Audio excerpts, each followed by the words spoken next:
नमस्कार मित्रों, मैं हूं निर्मल कुमार आनंद। एक बार पुनः अपने यूट्यूब चैनल आनंद स्टडी पॉइंट में आप लोगों का स्वागत, वंदन, अभिनंदन करता हूं।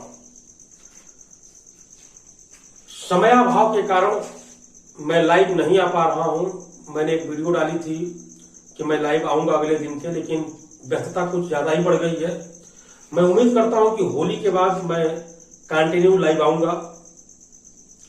पिछले वीडियो में हमने थर्मोडाइट को देखा, थर्मोडाइट के सिद्धांत को देखा, थर्मोडाइट के मुख्य नियम को देखा, गौण नियम को देखा, उसका शैक्षिक उपयोग देखा।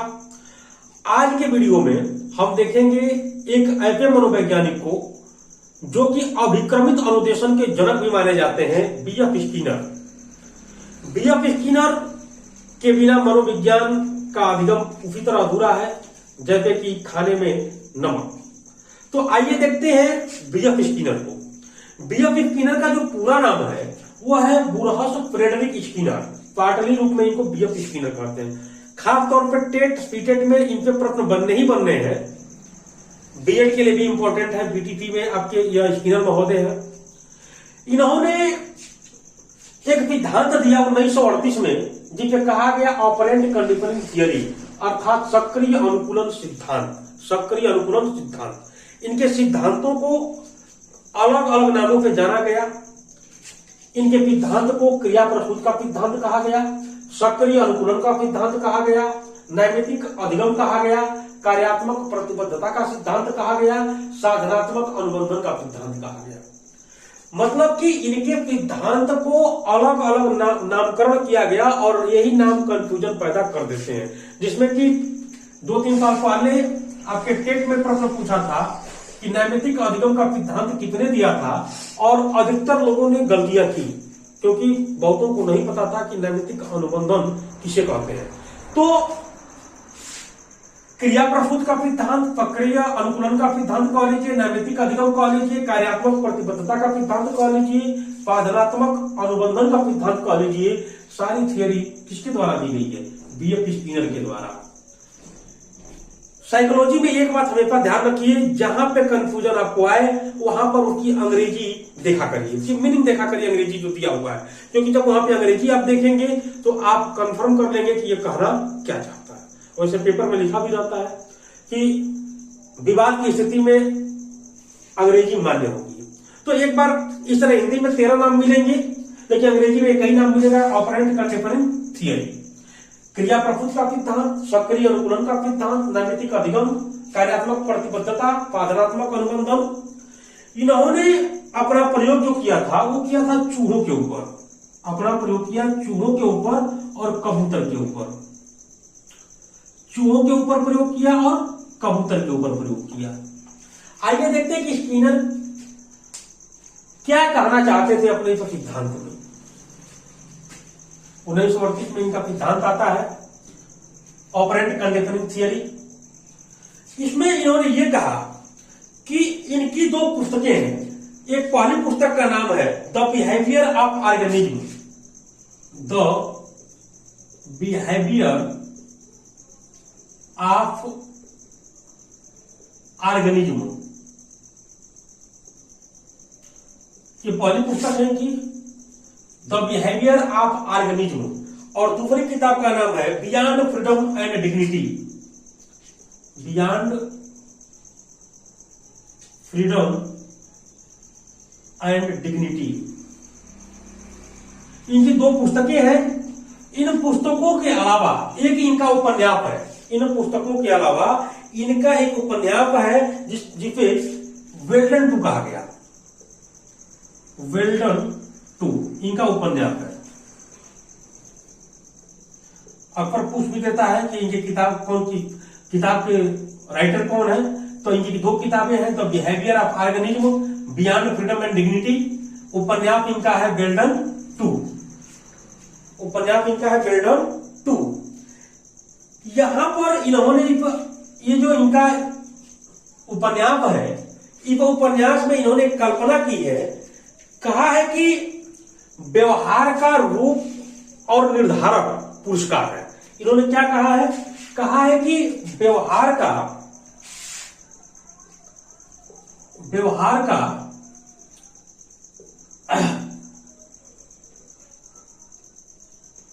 रूप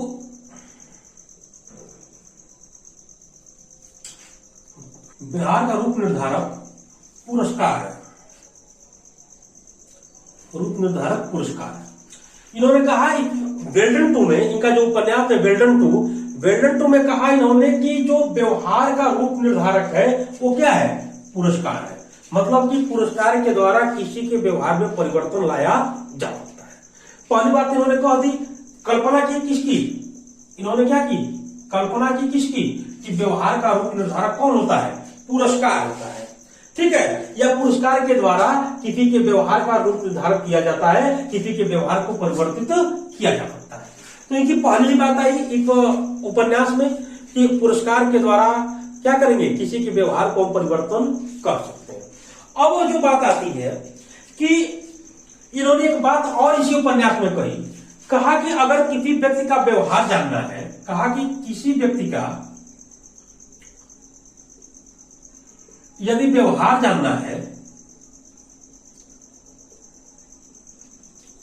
तो उसके वातावरण को जान लीजिए।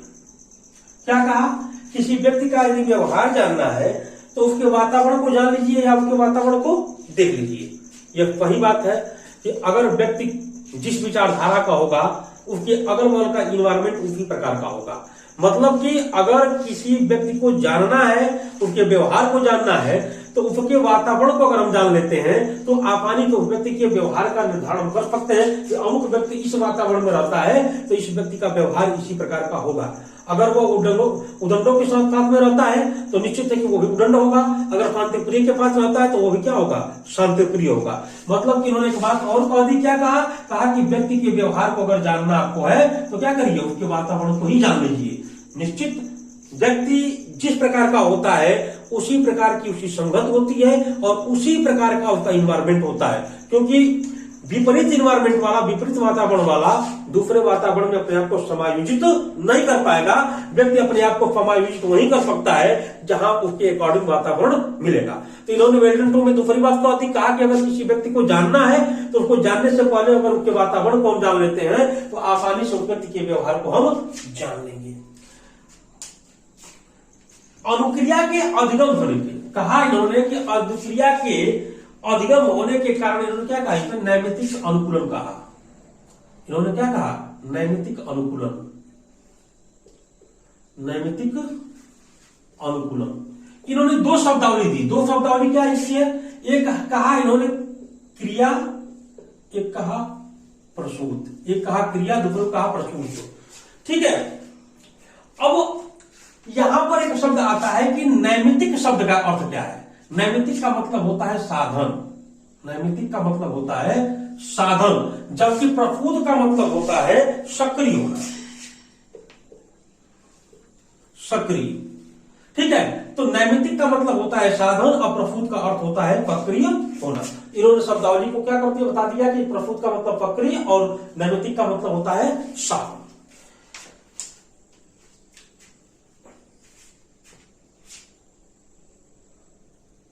ये कहा, स्किनर ने ये बताया कि सक्रिय व्यवहार की विशेषता यह है कि वह अपने वातावरण पर निर्भर रहती है। मतलब सक्रिय व्यवहार की विशेषता यह है कि वह अपने पर्यावरण पर क्या रहती है, निहित रहती है, उसी पर आधारित रहती है। इन्होंने सिद्धांत दिया और सिद्धांत देने के पहले एक बात कहा कि अगर कोई व्यक्ति है उसके व्यवहार को पुरस्कार और दंड के द्वारा एक स्वरूप हम प्रदान कर सकते हैं, अर्थात उसके व्यवहार में हम वांछित परिवर्तन कर सकते हैं। इन्होंने सिद्धांत दिया कि प्राणी अपने वातावरण में किसी सबलीकरण या पुरस्कार को प्राप्त करने के लिए क्रिया करते हैं। क्या कहा कि जो प्राणी है वह वातावरण में सबलीकरण या पुरस्कार की प्राप्ति हेतु क्या करते हैं, क्रिया को करते हैं। और सबलीकरण क्या है, सबलीकरण का मतलब यह है कि उस लक्ष्य की प्राप्ति है, सबलीकरण उस लक्ष्य की प्राप्ति है, सबलीकरण उस लक्ष्य की प्राप्ति है जो अभिप्रेरणा को संतुष्ट कर दे, अभिप्रेरणा को संतुष्ट कर दे, मतलब कि जिसकी आवश्यकता उसकी पूर्ति कर दे। सबलीकरण को हम लोग आगे देखेंगे भी कि फबलीकरण के बारे में स्किनर ने क्या कहा, तो इन्होंने सिद्धांत दिया कि प्राणी अपने वातावरण से किसी फबलीकरण या पुरस्कार को प्राप्त करने के लिए क्रिया करते हैं, और सबलीकरण क्या है, उस लक्ष्य की प्राप्ति है जो अभिप्रेरणा को क्या करती है, संतुष्ट कर देती है। इस सिद्धांत के आधार पर स्किनर ने यह निष्कर्ष निकाला, ये जो सिद्धांत उन्होंने दिया कि प्राणी अपने वातावरण में किसी सबलीकरण या पुरस्कार को प्राप्त करने के लिए क्रिया करते हैं, अर्थात केवल पुरस्कार प्राप्त करने, अर्थात मतलब क्या है, सबलीकरण चाहिए किसी भी काम को करने के लिए। स्किनर का यही मानना है कि जो पुरस्कार या दंड है वो क्या करता है, व्यक्ति के व्यवहार में वांछित परिवर्तन करता है। बाद इन्होंने उसको निकटन भी कहा। इन्होंने कहा कि सबलीकरण क्या है, तो सबलीकरण उस लक्ष्य की प्राप्ति है जो अभिप्रेरणा को संतुष्ट कर दे। और इस सिद्धांत पे यह निष्कर्ष इन्होंने निकाला कि इस अभिप्रेरणा पे उत्पन्न क्रियाशीलन ही सीखने के लिए उत्तरदायी होती है। जो अभिप्रेरणा पे जो निकलने वाली क्रियाशीलता होती है, क्रियाशीलन है, वही क्या है, सीखने के लिए उत्तरदायी है। क्योंकि जब तक व्यक्ति अभिप्रेरित नहीं होगा तब तक वो कार्य को सीखेगा नहीं। तो इन्होंने ये निष्कर्ष निकाला कि जो अभिप्रेरणा पे उत्पन्न क्रियाशीलता है, क्रियाशीलन है, वो क्या करती है, प्राणी को सीखने के लिए प्रेरित करती है, प्राणी को सीखने में सहायता प्रदान करती है। क्योंकि प्राणी पुरस्कार के लिए कार्य कर रहा है, तो जो क्रियाशीलन है वो क्या करती है, वो उसको और सक्रिय बना देती है ताकि कार्य को क्या करे, वो सीखे। अब क्या है कि स्किनर के द्वारा ये बताया गया सिद्धांत कि प्राणी अपने वातावरण में किसी सबलीकरण को, पुरस्कार को प्राप्त करने के लिए क्रिया करता है। सबलीकरण वह है जो क्या करता है, अभिप्रेरणा को संतुष्ट कर देता है। और साथ ही साथ ये भी निष्कर्ष निकाला कि जो अभिप्रेरणा में निकली हुई क्रियाशीलता है, क्रियाशीलन है, प्राणी को सीखने में वही सहायता भी प्रदान करती है। इन्होंने दो तरह के व्यवहारों का वर्णन किया। स्किनर ने दो तरह के व्यवहारों का वर्णन किया। तो इन्होंने दो तरह के व्यवहार की बात की, कहा कि प्रतिक्रियात्मक व्यवहार और सक्रिय व्यवहार। स्किनर ने दो तरह के व्यवहार की बात की, एक को कहा प्रतिक्रियात्मक व्यवहार, दूसरे को कहा सक्रिय व्यवहार। प्रतिक्रियात्मक व्यवहार क्या है, यह उत्तेजना के अधीन होता है। जैसे रोशनी अचानक हमारे आंख में पड़ी, हमारी आंख की पलकें क्या हो गई, बंद हो गई। पिन चुभा, हाथ हमने हटा लिया, मुंह में भोजन गया, लार स्रावित होना चालू हो गया। मतलब कि ये सारी क्रियाएं जो उत्तेजना के नियंत्रण में रहती हैं और इससे जो व्यवहार उत्पन्न होता है उसे हम कहते हैं प्रतिक्रियात्मक व्यवहार। जबकि सक्रिय जो व्यवहार है यह उत्तेजना के नियंत्रण में नहीं रहता है, इसमें स्वेच्छा नहीं होती है। हमारा मन करेगा तो हाथ को उठाएंगे, नहीं मन करेगा तो नहीं उठाएंगे। हमारा मन करेगा इस कार्य को करेंगे, नहीं मन करेगा तो नहीं मतलब मेरी स्वेच्छा नहीं होता है, वो उत्तेजना के वश में नहीं है। ठीक है, तो जिसमें उत्तेजना अगर समाहित है वो प्रतिक्रियात्मक व्यवहार है, और जिसमें उत्तेजना समाहित नहीं है वो क्या है, सक्रिय व्यवहार है। स्किनर ने अपने प्रयोग को करने के लिए एक समस्यावादी वाक्य बनाया। इस समस्यावादी वाक्य को बाद में स्किनर वाक्य कहा गया। जिस पर इन्होंने अपना प्रयोग किया उसे समस्यावादी वाक्य कहा गया, बाद में इसे स्किनर वाक्य के नाम पे जाना गया। जिस पर इन्होंने कबूतर का प्रयोग, कबूतर को जिस पर प्रयोग किया इन्होंने जिस वाक्य में रखकर, उसे पिजन वाक्य कहा गया। और जिसमें इन्होंने चूहे को रखकर प्रयोग किया उसे स्किनर वाक्य या समस्यावादी वाक्य कहा गया। अब इन्होंने ये बात कहा कि इसमें जो इनका सिद्धांत है, इनका सिद्धांत में जो सबलीकरण है, सबलीकरण इसका कार्य कौन कर रहा है, तो इसका कार्य कर रहा है पुरस्कार। आया हुआ प्रश्न है कि स्किनर के सिद्धांत में सबलीकरण का कार्य कौन करता है, तो सबलीकरण का कार्य करने वाला आपका पुरस्कार है। इन्होंने प्रयोग क्या किया, इन्होंने प्रयोग किया कि एक इन्होंने समस्यावादी वाक्य लिया, एक समस्यावादी वाक्य लिया मैंने जिसको स्किनर वाक्य कहा गया। इसमें एक सुराख बना हुआ था, इसमें क्या था, एक होल थी, इसमें एक इन्होंने क्या कर दिया, चूहा छोड़ दिया। इस बिल में इतनी जगह थी कि एक चूहा इसमें जा सकता था। चूहा क्या था, भूखा था। इसमें एक लीवर लगा हुआ था, इसमें क्या था, एक लीवर लगा हुआ था, इसमें एक लीवर लगा हुआ था और इस लीवर के पास ही एक छिद्र था। अब क्या था कि जैसे ही भोजन इसमें प्रेरित किया जाता था, ठीक है, तब लीवर दबते ही खट की आवाज आती थी। जैसे ही लीवर दबता था खट की आवाज आती थी, और जैसे खट की आवाज आई भोजन इसमें क्या होता था, आ जाता था। चूहा उछल कूद कर रहा है, उछल कूद कर रहा है, और अंत में क्या हुआ कि इस पर इसका पैर पड़ा, खट की आवाज आई तो भोजन प्रेरित हो गया। बार बार यह काम कर रहा है चूहा, अंत में ये भोजन देखता है, भोजन क्या करता है, यह भोजन कर लेता है। अब चूहे कुछ बार बार ये क्रिया दोहराने पर चूहे को पता चल जाता है कि खटके के दबने पर भोजन आ जाता है। अब चूहा यहीं पे बिल के पापा ये आराम से बैठा हुआ है, जब इसका मन करता है तब खट मतलब कि दबाता है लीवर को, भोजन आता है, ये भोजन को कर लेता है। अर्थात चूहा लीवर के पापियों में रहने लगा और लीवर दबा के आराम से भोजन को प्राप्त करने लगा। तो इस समस्यावादी वाक्य जो है, समस्यावादी वाक्य, इसे आप स्किनर बॉक्स भी कह लीजिए, स्किनर बॉक्स भी कह लीजिए इसमें। तो ये था इनका प्रयोग। स्किनर ने अब अनुक्रिया को दो भाग में बांटा। स्किनर ने अनुक्रिया को क्या किया? दो भाग में बांट दिया। इन्होंने अनुक्रिया को क्या किया? दो भाग में बांट दिया। क्या बांटा? अनुक्रिया को दो भाग में। एक को कहा इन्होंने प्रतिक्रियात्मक